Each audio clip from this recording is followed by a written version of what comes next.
సంబంధించి ప్రత్యేక ఏర్పాట్లు అయితే చేశారు. ఇక్కడ అంగరంగ వైభవంగా వైకుంఠ ఏకాదశి అనేది అయితే జరుగుతుందని చెప్పుకోవచ్చు. ఇక్కడ ముగ్గురు స్వామివార్లకు సంబంధించి వైకుంఠ ద్వారాలు, ఉత్తర ద్వారాలు అత్యంత వైభవంగా ఏర్పాటు చేశారు.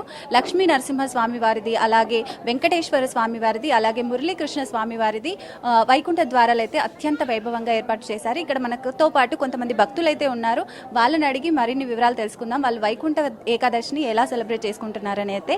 సార్ చెప్పండి, వైకుంఠ ఏకాదశి ముక్కోటి ఏకాదశి సందర్భంగా హిందూ బంధువులందరికీ నా శుభాభినందనలు. ప్రత్యేకంగా ఈ ముక్కోటి ఏకాదశి పర్వదినము ఏడాదికి ఒకసారి వచ్చేది. ఈరోజు చేసే ఏ పూజ అయినా, ఏ మంచి పని అయినా 3 కోట్ల ఫలితాన్ని ప్రసాదిస్తుందని స్వయంగా శ్రీమన్నారాయణుడే చెప్పాడు.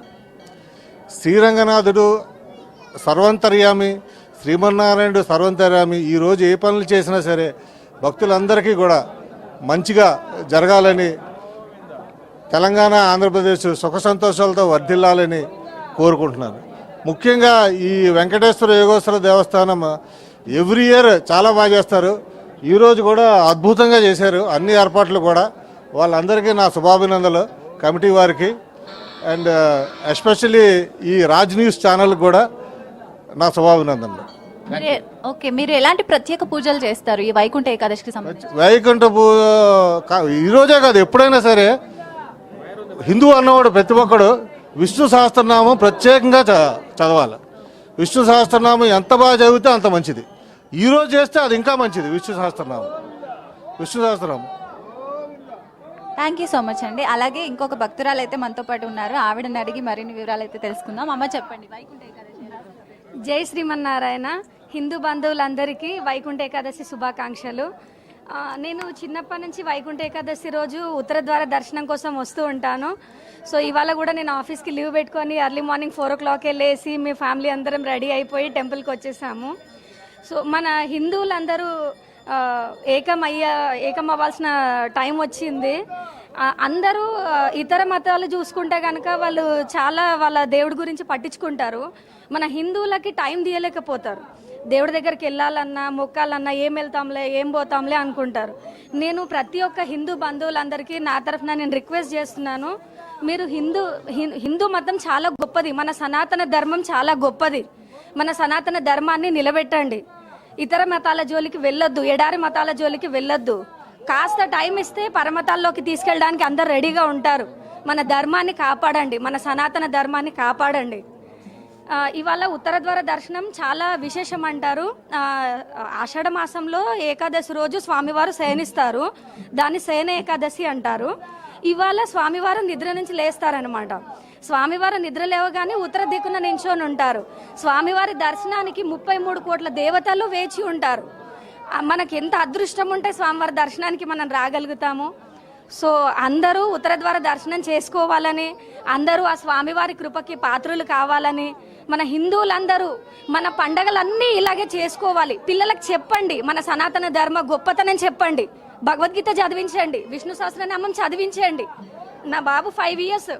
నేను ఖాళీ ఉన్నప్పుడల్లా భగవద్గీత శ్లోకాలు నేర్పిస్తాను, విష్ణు సహస్రనామ శ్లోకాలు నేర్పిస్తాను. నాకు పాప, ఒక బాబు. సో మీరేంటంటే ఖాళీ ఉన్నప్పుడు సినిమాకి వెళ్ళడం, మాల్స్కి వెళ్ళడం కాకుండా పిల్లలతో శ్లోకాలు నేర్పించండి. మీరు వేరే మతాలు చూసుకుంటే వాళ్ళు 5 years బాబు వాడు నమాజ్ చెప్పేస్తాడు. మన పిల్లలకి శ్లోకాలు నేర్పడానికి లేదు. మీకు ఇంగ్లీష్ మాట్లాడితే సంబరపడిపోతారు. ఇంగ్లీష్ ఒకటే కాదు, పిల్లలకి సనాతన ధర్మ గొప్పదనం చెప్పండి, మన హిందూ ధర్మ గొప్పదనం చెప్పండి, హిందుత్వాన్ని కాపాడండి. థ్యాంక్ యూ సో మచ్ అండి. Thank you. అలాగే ఇంకొకరు ఉన్నారు, ఆయన కూడా అడిగి వైకుంఠ ఏకాదశి ఎలా సెలబ్రేట్ చేసుకుంటున్నారో అయితే అడుగుదాము. అందరికీ ప్రేక్షకులకి, ప్రజలందరికీ వైకుంఠ ఏకాదశి శుభాకాంక్షలు. ఈరోజు భక్తులందరూ మరీ ముఖ్యంగా చాలా క్రమశిక్షణతో లైన్లో ఒకరు తోచుకోకుండా వెళ్తే అది మాత్రమే ఆ భగవంతుడు మనకి ఆశీర్వదిస్తాడని గ్రహించాలి. అందరూ తోచుకుంటూ వెళ్ళి ఒకరినొకరు తోచుకుంటూ క్రమశిక్షణ అనేది చాలా ముఖ్యం. అలాగే మన పిల్లలందరికీ సనాతన ధర్మం గురించి భగవద్గీత భగవద్గీత చదివించడం గురించి నేర్పించాలి. ప్రతి ఒక్కరూ మరీ ముఖ్యంగా మన తెలుగు ప్రజలు మన పిల్లలందరికీ మొదట తెలుగుని నేర్పించాలి, తెలుగు మీడియాన్ని నేర్పించాలి.